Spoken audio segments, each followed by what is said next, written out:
decía que hay que reconocer el valor de estos docentes por arriesgarse a ir a la cárcel si los estudios Disney se enteran de la proyección ilegal.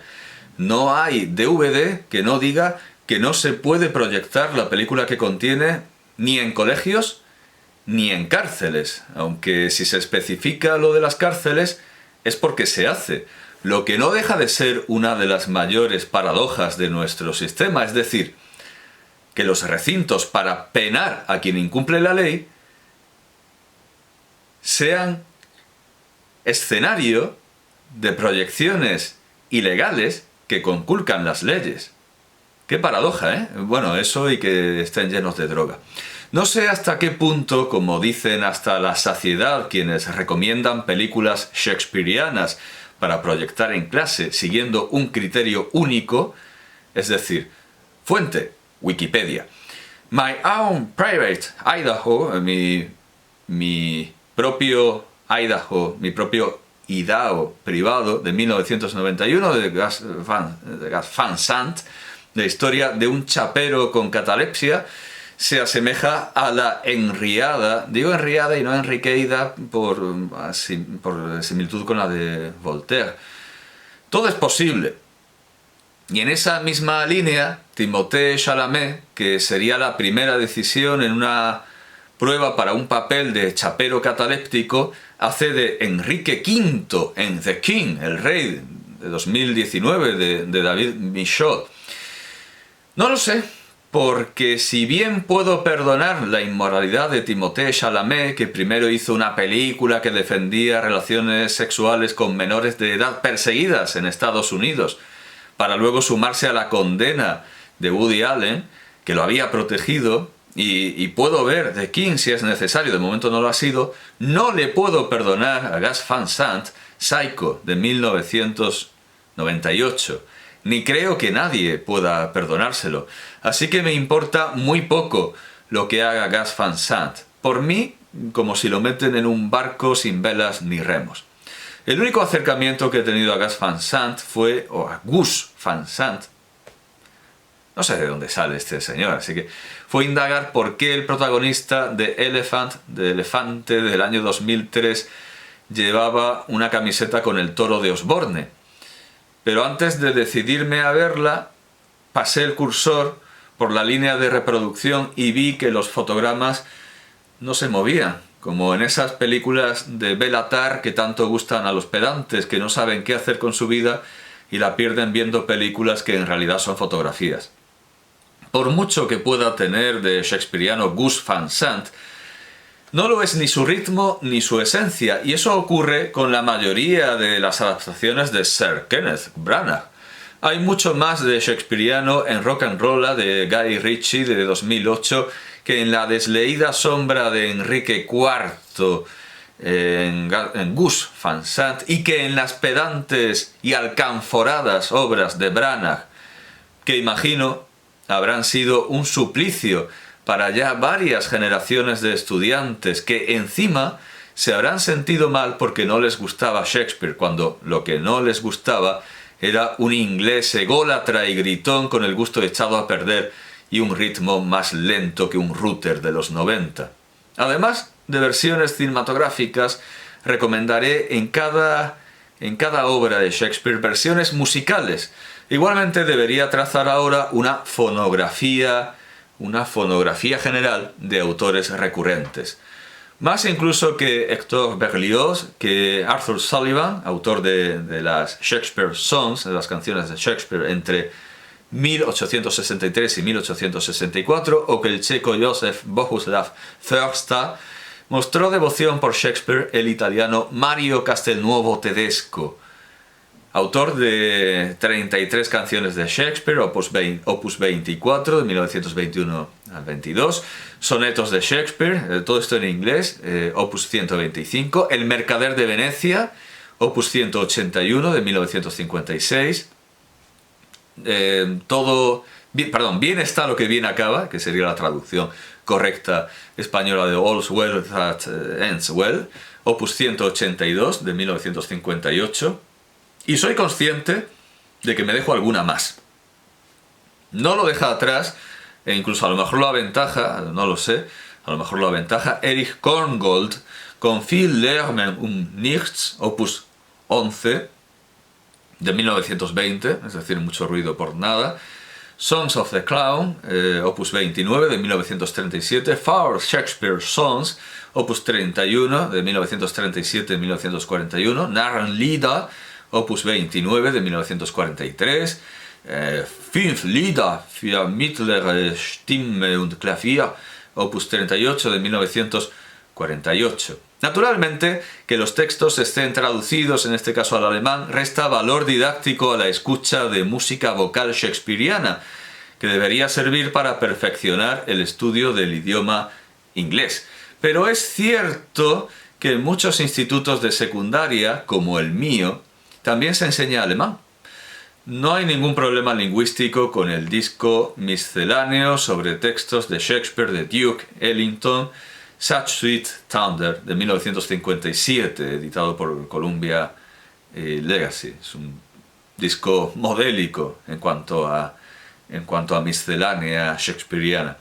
Pero el disco canónico sería el editado por Harmonia Mundi, con toda la música contemporánea o cercana al tiempo de Shakespeare, basada o posiblemente usada en sus obras.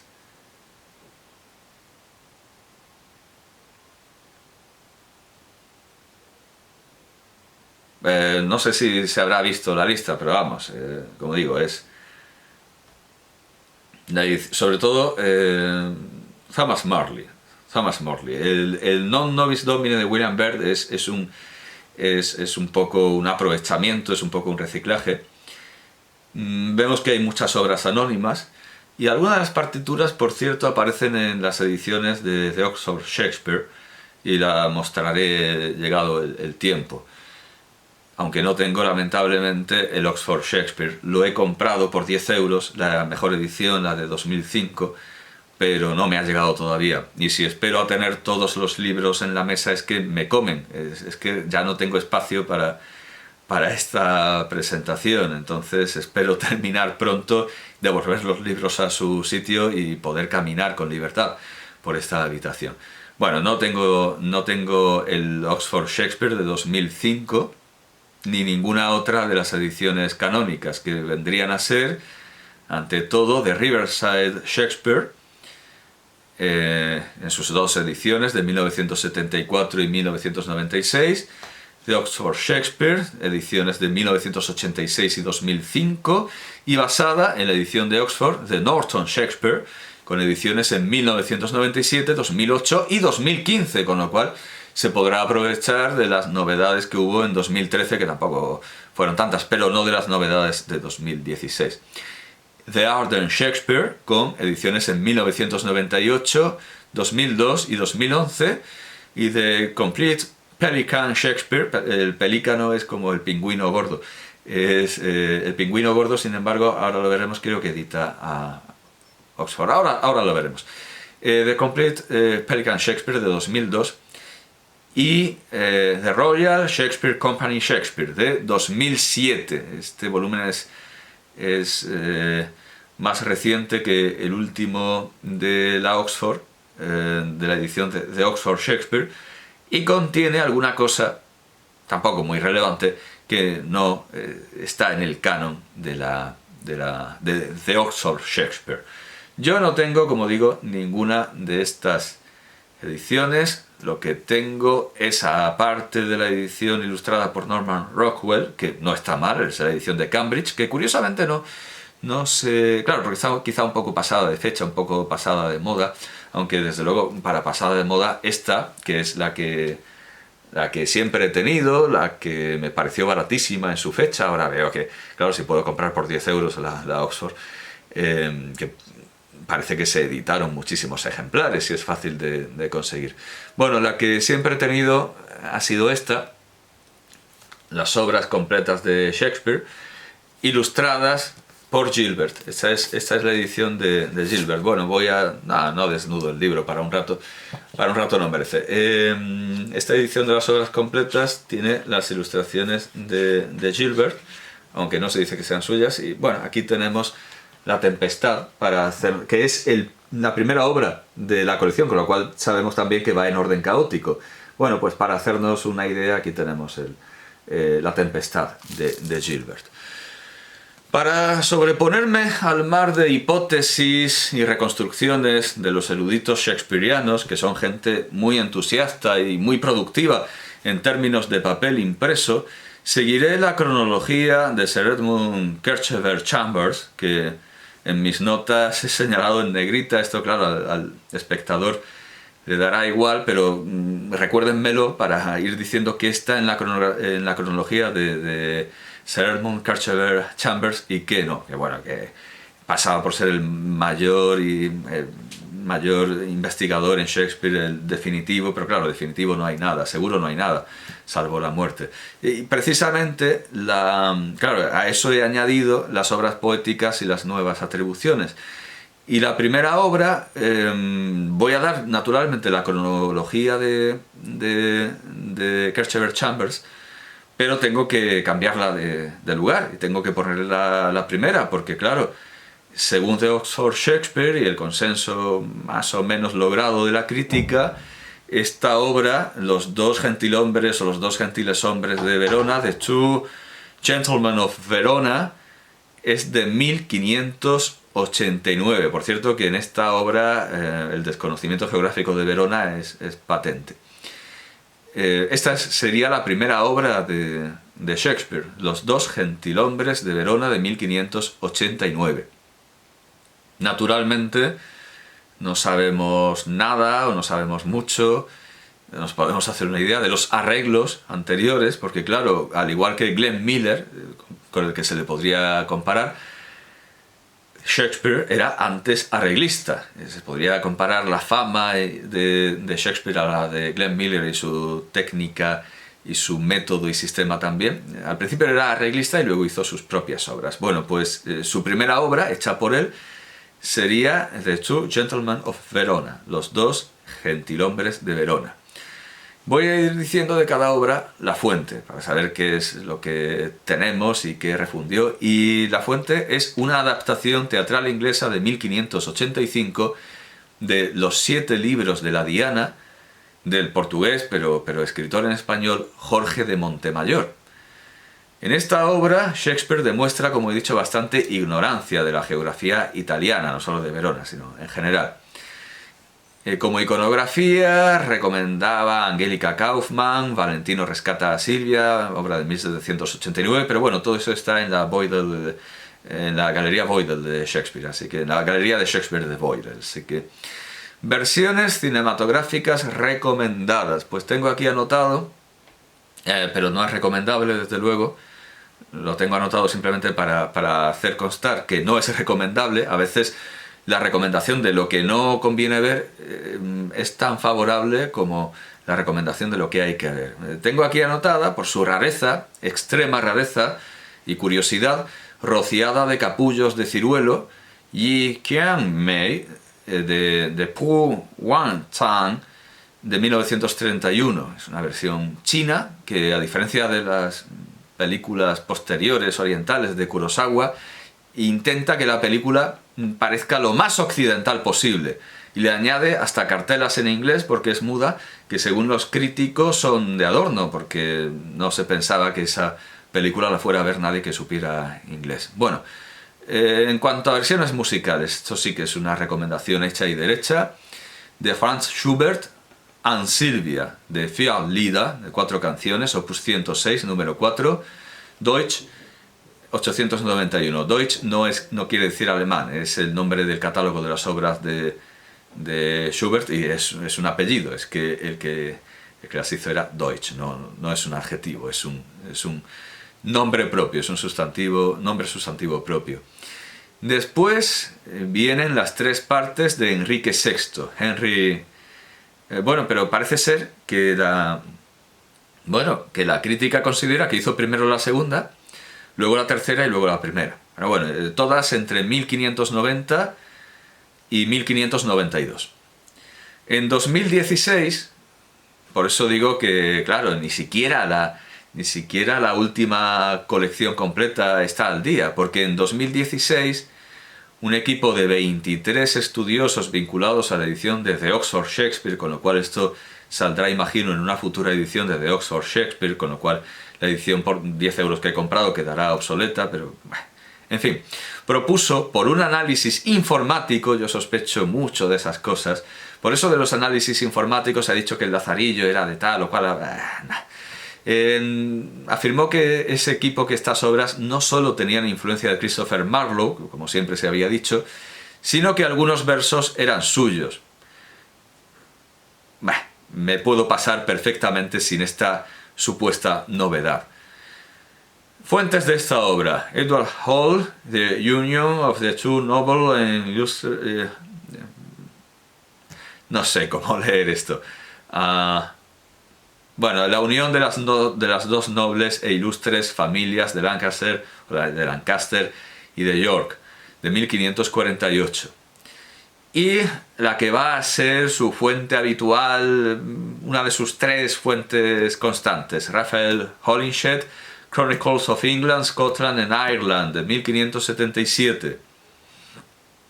Eso va a estar presente en muchísimas obras. Holinshed es la fuente mayor de Shakespeare. Pero no la sigue con fidelidad extrema, porque altera la fecha de la muerte de Lord Talbot. La cambia por efectos dramáticos. Iconografía de esta obra: William Hamilton, Joan and the Fairies, que bueno, está en claro, es uno de los pintores de Boydell, es una obra de 1790, y la cito porque en esta obra Juana de Arco tiene un aire revolucionario y jacobino, hay como algo de crítica contemporánea. También tenemos a Henry Albert Payne, Plucking the Red and White Roses in the Old Temple Gardens, de 1910, que representa claramente la obra de Shakespeare porque no se trata de un episodio histórico real, con lo cual es otra de las incongruencias e incorrecciones históricas de la obra de Shakespeare. Había dicho, y no he cumplido mi promesa, que iba a mostrar la ilustración de Rockwell Kent en cada obra, y llevamos ya 3, así que desando el camino. La primera hemos dicho que es Los dos gentilhombres de Verona. Madre mía. Vamos a ver, Los dos gentilhombres de Verona. Está en la página 247. La página 247. Es un papel biblia poco manejable. Vamos a ver, 247. Pero viene la obra, no la ilustración. Sí. Lo que pasa es que la ilustración no está paginada. Los dos gentilhombres de Verona. Los dos gentilhombres de Verona por Norman Rockwell. Estoy recuperando las obras no... Bueno, la primera parte de... aunque no sea el orden en el que decimos que se haya escrito, pero bueno. La primera parte de Enrique VI. Esta va a ser fácil porque el orden caótico que se lleva aquí hace que sea la primera obra. No Ricardo II, que sería lo lógico, sino Enrique VI. La primera parte del rey Enrique VI, donde tenemos para Rockwell Santa Juana de Arco, porque la pone con un nimbo. La pone con una aureola, con un halo. Más propiamente un nimbo porque parece algo sólido. Pero para Shakespeare, una bruja. Santa Juana de Arco para Rockwell, la pone con su... pero una bruja, y de hecho ya digo que en la versión de Boydell Shakespeare Gallery parece una imagen revolucionaria, con lo cual Francia quedaba retratada como algo peligroso de manera sutil y subrepticia. Bueno, pues para Shakespeare, por supuesto, no es Santa Juana de Arco, sino una bruja, pero aquí Rockwell la ha dotado de... Claro, Rockwell naturalmente tiene que simpatizar con ella precisamente porque es revolucionaria, y por eso precisamente en la obra de 1790 aparecía como una especie de jacobina. Vale, la segunda parte de Enrique VI, página 35, es decir, como esa doble columna no ocupa mucho espacio, una tragedia entera. Aunque claro, las obras de Shakespeare tienen una extensión variable. Las hay muy breves y las hay muy largas. Bueno, la parte segunda... Aquí está. Es que es como papel de fumar. La parte segunda de la... Bueno, parece Jaime I más que... la parte segunda del rey Enrique VI. La parte segunda del rey Enrique VI por Norman Rockwell. Y después de la segunda, asombrosamente, viene la tercera. Nadie se lo esperaba. No se podía saber, como dicen los apologetas de nuestro gobierno. No se podía saber. Bueno, pues viene la tercera, y esta es la ilustración de Norman Rockwell para la tercera parte de El rey Enrique VI. Es el final de Enrique VI. Bueno, después de Enrique VI viene en el tiempo, en la fecha de, en fin, por fecha de composición, un soneto. No me voy a ir a los sonetos todavía porque no se publicó en la edición de 1600. Vamos, quiero decir, sí, no se publicó en la edición de 1609. Es un soneto atribuido. Es un soneto atribuido. Y que aparece en un libro de 1591 de John Florio, de quien ya hemos hablado, a quien los italianos prefieren llamar Giovanni Florio. Giovanni Florio, John Florio. Bueno, pues en el libro de John Florio, Second Fruits, frutos segundos, aparece el soneto Faetón, o Faetonte, que se atribuye, aunque es discutido, muy discutido y discutible, se atribuye a Shakespeare, pero bueno, no sabemos. Después tenemos otra atribución, otra ampliación del canon moderna, que es Arden of Faversham, de 1592, que quizá, vamos, la crítica sostiene que puede ser de Thomas Kidd, pero la escena octava se ha atribuido a Shakespeare. Algunas cosas, algunos versos, pero sobre todo la escena octava se ha atribuido a William Shakespeare. Las fuentes de esta obra, de todas maneras, son las habituales, es decir, Holinshed. Son las crónicas de Holinshed, de donde sale esta obra.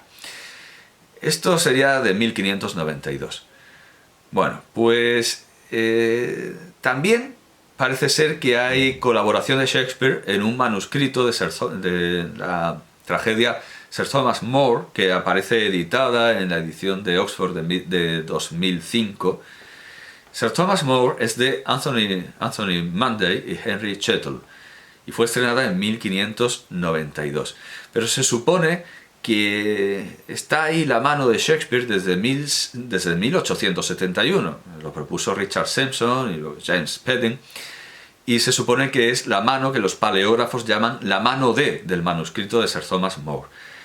Está expuesta esta hoja, con esa supuesta escritura de Shakespeare, en un lugar de honor en la Biblioteca Británica, que antes estaba en el Museo Británico, pero ahora la han llevado a otro edificio, y ahí con unas condiciones óptimas de humedad, de temperatura, está con otros tesoros de la Biblioteca Británica, de la biblioteca de lo que antes... de la biblioteca que antes era del Museo Británico y ahora es una institución distinta. Está esta hoja con una carta acusando a Marlowe, está con los evangelios de... Bueno, está con los tesoros de la Biblioteca Británica. Hay casi seguridad, o por lo menos consenso, en que sí, son los versos y la mano de Shakespeare, que por otro lado es reconocible, porque ya hemos dicho que él siempre estuvo en su estilo gótico, y por eso era una caligrafía difícil de entender para sus contemporáneos.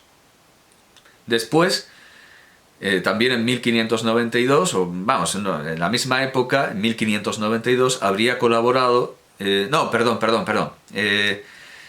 luego tenemos ya una obra, en 1592-93, según la cronología clásica que estamos siguiendo, viene otra obra, de las más canónicas imaginables, y de hecho es tan canónica, tan modélica, tan icónica, que ya hemos visto a David Garrick como Ricardo III hacia 1745, retratado por William Hogarth. Bueno, de Ricardo III, 1592, 1593, según la cronología clásica. Las fuentes son la de siempre, Rafael Holinshed, pero también John Rose, Polidoro Virgilio y Santo Tomás Moro. Y precisamente algunos errores de esta obra, o algunas tergiversaciones, algunas conclusiones, reflexiones más retóricas, poéticas y filosóficas que históricas, proceden de Santo Tomás Moro, de quien venía de hacer la vida. No voy a decir que se documentara para hacer la vida de Santo Tomás Moro. Bueno, podría ser, quiero decir, tampoco es imposible. Y que mientras leía las obras de Santo Tomás Moro, investigara sobre la vida de Santo Tomás Moro. Bueno, esto en la edición de Cambridge, ilustrada por Rockwell, está, vamos, esto, ni más ni menos que Ricardo III. Ricardo III viene después de la tragedia de Enrique VI, está en la página 111. Ricardo III quizás sea el personaje de Shakespeare que mejor sabemos cómo era realmente. No solo porque los retratos de su época son realistas, sino porque además tenemos su cadáver. Apareció en un garaje, en un aparcamiento. En un aparcamiento construido sobre el escenario de la batalla final, donde Ricardo clama por un caballo y quiere cambiar su reino por un caballo, pues ahí se construyó un aparcamiento, algo que no es insólito ni infrecuente. Yo he visto en Alemania una placa diciendo: en este garaje estaba la casa donde Bach pasó sus años más felices. Bueno, pues en la Europa civilizada se construyen garajes sobre parajes históricos. Y en ese garaje apareció el cuerpo contorsionado y deforme de Ricardo III. Así que Lamb no se podría quejar aquí de que alguien lo obligue a tener el rostro de Ricardo III en lugar de poder imaginar su Ricardo III, porque sabemos perfectamente cómo era Ricardo III. Aquí tenemos al de Rockwell Kent, y precisamente siendo el personaje que mejor se sabe cómo era, y que por lo tanto representarlo puede ser directamente ilustración científica, simplemente copiar un modelo, no se puede decir que Rockwell Kent no sea original en su representación de Ricardo III. Porque se sabe que es él, porque es una armadura con joroba, es una armadura deforme, pero no nos muestra el rostro. Este es el Ricardo III brillantísimamente resuelto por Rockwell Kent. Versiones cinematográficas recomendadas de Ricardo III. Pues evidentemente no la de Laurence Olivier de 1955, que si se puede seguir es a pesar de la dirección de Olivier, y en cuanto a la credibilidad del personaje, pues se puede seguir porque coincide con la personalidad de Olivier. Ni tampoco la de Richard Loncraine de 1995, que lo convierte en un fascista, algo que estaba muy visto desde que Orson Welles lo hiciera con Julio César en el 37. La de Dominic Cook de 2016 para The Hollow Crown, la corona hueca, la corona vacía, es aceptable, porque es una cita de Shakespeare, no es algo que se puede interpretar de manera ambigua, no, The Hollow Crown, The Hollow Crown, la corona vacía. Pues esa versión de 2016 es aceptable, es con un actor además muy, muy admirado y con muchas admiradoras, que ahora no me atrevería a pronunciar, pero tampoco da todo lo que la obra ofrece. Nunca debería proyectarse en las escuelas, como algunos profesores poco avisados hacen, Looking for Richard, de 1996, de Al Pacino, sino después de haber visto buenas representaciones de Ricardo III, y aún así, no es una película para tener un primer acercamiento a Ricardo III. Hay que tener muchísimos acercamientos previos a Ricardo III para desembocar en Looking for Richard. Después de Ricardo III tenemos otra obra perfectamente auténtica, fechada, La Comedia de los Errores, de 1592 o 1593, según la cronología clásica. No tiene ninguna dificultad en cuanto a sus fuentes.